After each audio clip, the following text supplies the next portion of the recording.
Fluminense definiu o seu novo treinador e o anúncio pode ser feito a qualquer momento dessa quinta-feira. E ainda hoje teremos Fluminense e Flamengo, Fla-Flu, no Brasileirão Sub-20 e o Flusão está lançando nessa quinta também um projeto super especial com o sócio torcedor. A gente vai falar sobre tudo isso nesse vídeo aqui, então desde já eu te convido a deixar o like, a se inscrever aqui no canal, ativar o sininho para não perder nada e depois da vinheta vamos falar muito do Flusão.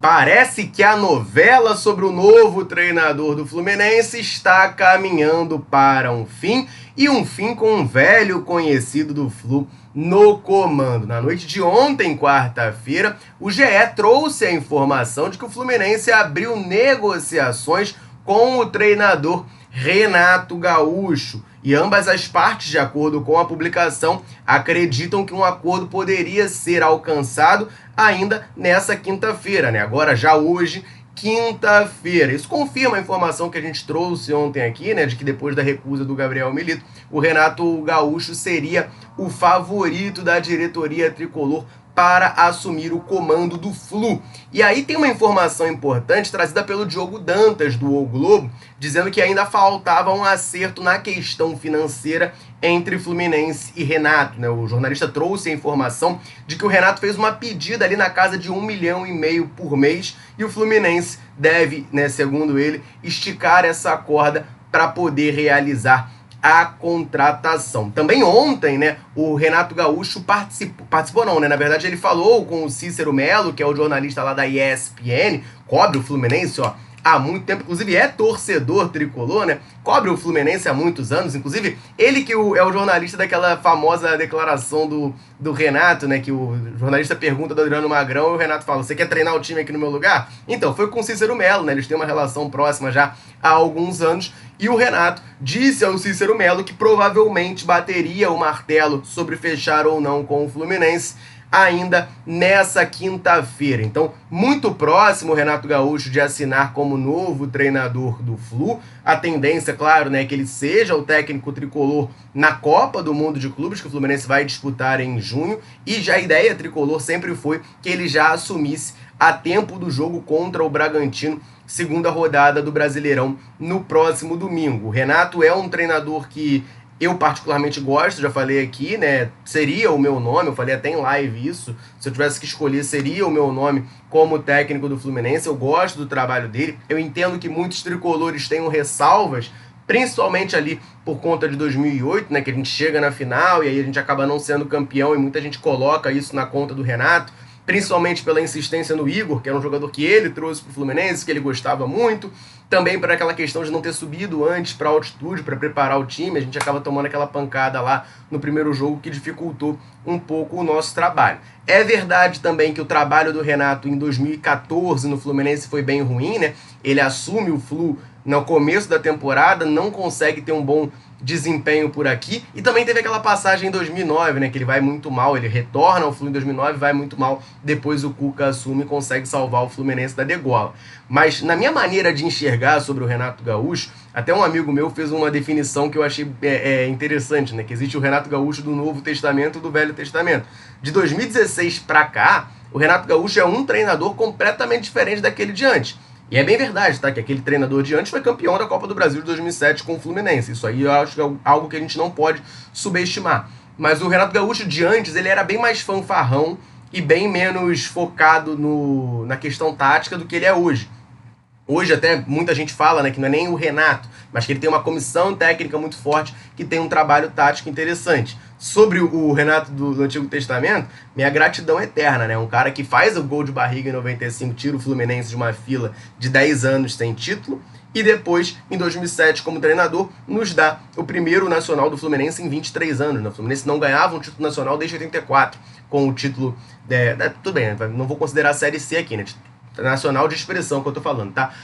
Um nacional desde o título brasileiro de 34, a gente ganha em 2007 com ele. Então, isso aí já me faz ser grato. Mas o Renato pós 2016, que é quando ele assume o Grêmio, né? Pra vocês lembrarem um pouquinho, ele treina o Fluminense em 2014, não vai bem, sai, ele fica um tempo ali parado.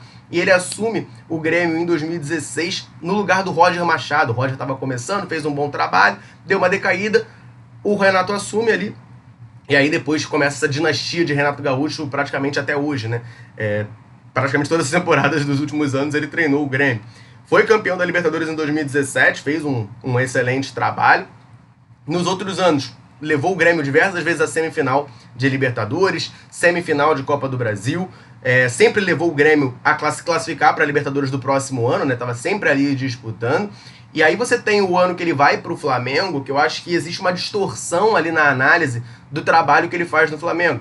Ele perde a Copa do Brasil e a Libertadores, perde os 2 títulos na final, e assim, pra mim isso é motivo para elogiar o Renato Gaúcho, né? Mas se a gente lembrar, cara, ele é demitido do Flamengo com 80% de aproveitamento, e no próprio jogo da final, ali Flamengo e Palmeiras, o Flamengo tá jogando melhor até o momento que o Andréas tem aquela fatalidade, que pra ele é infelizmente, pra nós é felizmente, que escorrega, o Davidson pega a bola e faz o gol. Então assim, era um trabalho bom do Renato no Flamengo, tá? Não era um trabalho ruim dele por lá, não. Depois retornou ao Grêmio, no ano passado, de fato, 2024, o trabalho dele é muito ruim, o Grêmio brigou para não cair, o Grêmio foi eliminado pelo Fluminense do Mano Menezes, né? Isso aí é um ponto que eu vejo algumas pessoas falando, mas foi eliminado pelo Fluminense do Mano Menezes, mas também acho que a gente não pode subestimar a influência que teve toda a questão da enchente no Rio Grande do Sul. O Grêmio treinou e jogou muitas vezes fora, né, da sua cidade, fora do seu estado. Isso, claro, pesa bastante para os jogadores. De qualquer forma, foi um ano ruim do Renato no Grêmio, 2024, é verdade, não tem como negar isso. Mas nos outros anos, 2023, por exemplo, ele foi vice-campeão brasileiro com o Grêmio. E aí, claro que vai ter a galera que vai falar, mas é porque ele tinha o Luís Soares. Mas aí esse argumento vale para qualquer treinador, né? Por essa lógica, então, o Guardiola não pode ser considerado um bom técnico porque ele ganhou tudo com o Messi. Gente, esse tipo de argumento eu acho que é muito, assim, tem gente que com grandes jogadores não consegue fazer. Né, o próprio ano de 95, se a gente lembrar aqui, o Flamengo tinha o Luxemburgo, que era o melhor técnico do Brasil, falado, tinha o trio de ataque que eles falavam que era o melhor ataque do mundo, não ganhou nada. Isso às vezes acontece, né? Tem trabalhos que acabam não funcionando. O Renato teve mérito de conseguir fazer aquele time do Grêmio, que eu acho bem modesto, mas tinha de fato o Luizito Soares, ser vice-campeão brasileiro. Isso significa que o Renato vai dar certo no Fluminense, que o Fluminense vai ser campeão de tudo, etc e tal? Não, não significa. Vai depender muito de como que ele vai construir esse trabalho por aqui, mas é um cara que, assim, dentro das opções que a gente tinha no mercado, era um nome que me agradava, dando até claramente a minha opinião aqui. Eu acho o Renato Gaúcho mais treinador do que o Gabriel Milito, que foi o primeiro treinador que o Fluminense foi atrás. Eu prefiro o Renato. Se eu tivesse a caneta na mão, eu escolheria o Renato antes do Gabriel Milito. Essa é o panorama de momento do Fluminense. Renato muito próximo de ser anunciado como treinador do Flu. E agora uma outra curiosidade que eu tenho a gente sabe que o Fluminense está no mercado buscando um volante. O Otávio se machucou, talvez nem jogue mais nessa temporada. O Fluminense está no mercado buscando um camisa 5 ali, vai fazer uma contratação para esse setor. Fica a curiosidade para ver quem que o Renato Gaúcho vai indicar, né, para essa posição, quem que o Fluminense vai contratar. Naturalmente, o técnico vai ser ouvido para o Fluminense ir ao mercado. Vocês têm alguma ideia de quem pode ser esse volante que o Fluminense vai contratar? Deixa um comentário aqui embaixo para trocar aquela ideia, claro, e eu quero a sua opinião. Renato Gaúcho, treinador do Fluminense, isso é bom ou é ruim? Deixa sua opinião aqui embaixo para a gente trocar aquela ideia. Quero falar um pouquinho do Sub-20 tricolor. Hoje tem jogo e tem 2 informações boas de retorno de jogadores jovens de lesão. A gente vai falar disso só antes rapidinho. Deixa eu aproveitar para dar uma moral para a galera tricolor, sempre ligada aqui na Central, sempre nos dando aquela moral. Em todo vídeo eu convido você que está assistindo a comentar aqui embaixo, falar o seu nome, de onde você acompanha a Central Fluminense. A gente gosta muito de saber até onde nesse mundo gigantesco a Central alcança. A galera chega junto, deixa o comentário e sempre que a gente pode, a gente vem aqui e manda aquele abraço.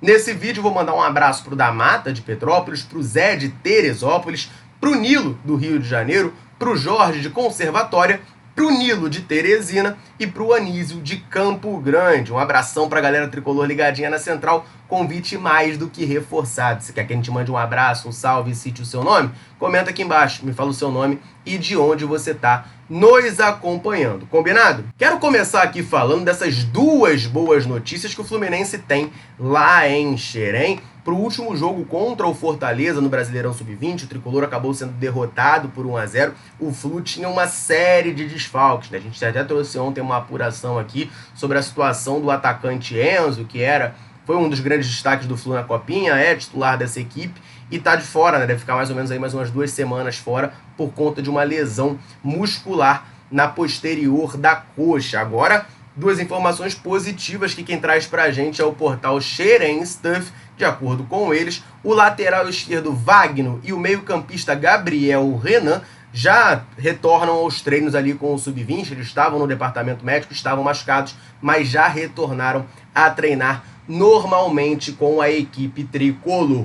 E hoje, às 5 da tarde, tem Fla-Flu pelo Brasileirão Sub-20. Esse jogo será lá em Moça Bonita, em Bangu, mas terá transmissão do Sport TV. Então você tricolor que gosta de ficar ligadinho nas categorias de base do Flu, 5 da tarde no Sport TV tem Fla-Flu pelo Brasileirão Sub-20. O Fluminense não está bem no campeonato, né? É o 16º nesse momento, são 20 clubes, né? O Fluminense é o 16º, tem uma vitória, que foi na estreia contra o Atlético Mineiro, e 2 derrotas em 3 jogos. Perdeu para o Inter lá no Sul e perdeu para o Fortaleza em casa. Foram esses 3 jogos até o momento, 16º, 3 pontinhos, uma vitória e 2 derrotas em 3 jogos. Mas o nosso adversário, o Flamengo, também não tá bem na competição, tá? O Flamengo é o lanterna do Brasileirão, tá em último, tem 2 jogos só, né? Não disputou 3 jogos igual o Fluminense, tem apenas 2 jogos e 2 derrotas, então esse é o nosso adversário. Os dois estão na parte de baixo da tabela, uma oportunidade boa, né, para o Fluminense conseguir vencer um clássico é sempre bom, e dar uma subidinha nessa tabela do Brasileirão Sub-20. E falando em bola rolando, hoje tem o outro jogo do nosso grupo da Copa Sul-Americana. O Fluminense venceu o Once Caldas lá na altitude de Manizales, estreou com o pé direito na competição. Aliás, o Fluminense nunca perdeu uma estreia de Sul-Americana nem de Libertadores, né? Manteve essa escrita, venceu por 1-0 o gol do Germancano fora de casa. Agora a gente observa o outro jogo do grupo para, enfim, né, ter uma noção ali de como é que vai ficar a tabela. O GV San José enfrenta a União Espanhola em casa, né? Em casa com o seu mando, mas o jogo não é no seu estádio, o jogo será em La Paz, no estádio Hernando Siles. O Fluminense jogou lá em 2023 contra o The Strongest. Esse jogo será hoje às 7 da noite. Você que quiser ficar ligadinho aí acompanhando os nossos adversários, transmissão da Paramount Plus.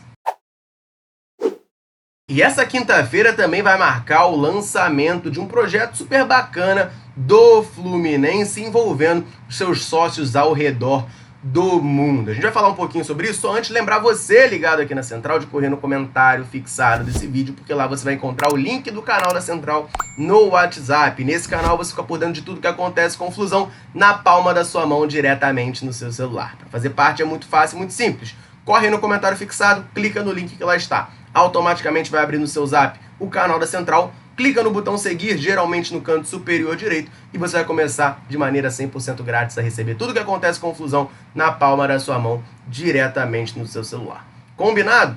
Eu te aguardo por lá. Vamos falar então desse projeto super bacana que o Fluminense está lançando nessa quinta-feira, que são as embaixadas do Fluminense. O objetivo desse projeto é que torcedores ao redor do mundo possam criar grupos, né, com seu próprio nome, com a sua própria logo, que vão ter uma referência ali no site do Sócio Futebol. E aí a ideia é que essas embaixadas deem a possibilidade de tricolores ao redor do mundo se juntarem, né, se organizarem para assistir os jogos juntos, marcarem pontos de encontro, tudo mais, né? Então é uma ideia para unir ali os torcedores, os sócios do Fluminense ao redor do mundo. Para a criação da embaixada, é preciso que o grupo tenha no mínimo 5 integrantes que estejam cadastrados no Sócio Futebol, né? Ou seja, sejam sócios ali do Fluminense, mas com esse objetivo primordial, né? Que é que o torcedor do Fluminense ao redor do mundo, em vários lugares que tem concentração de tricolor, tenha um ponto, né?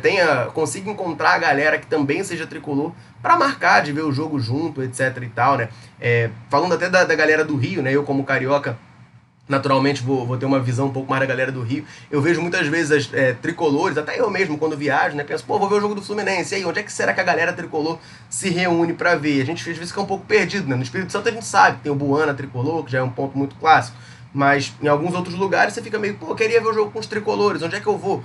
Então, a ideia da Embaixada do Flu é justamente essa, poder unir esses tricolores ao redor do mundo. Projeto muito bacana, eu achei muito maneiro, vamos ver como é que se desenrola na prática, mas a ideia sensacional ali do Flusão. Beleza, galera? Essas eram as informações que eu queria trazer nesse vídeo aqui pra você. Agora, te convido novamente a deixar um comentário. Renato Gaúcho, treinador do Fluminense. Você aprova? Você reprova? Comenta aqui embaixo pra gente trocar aquela ideia. Combinado? Vou ficando por aqui. Um abraço, saudações tricolores. Tamo junto.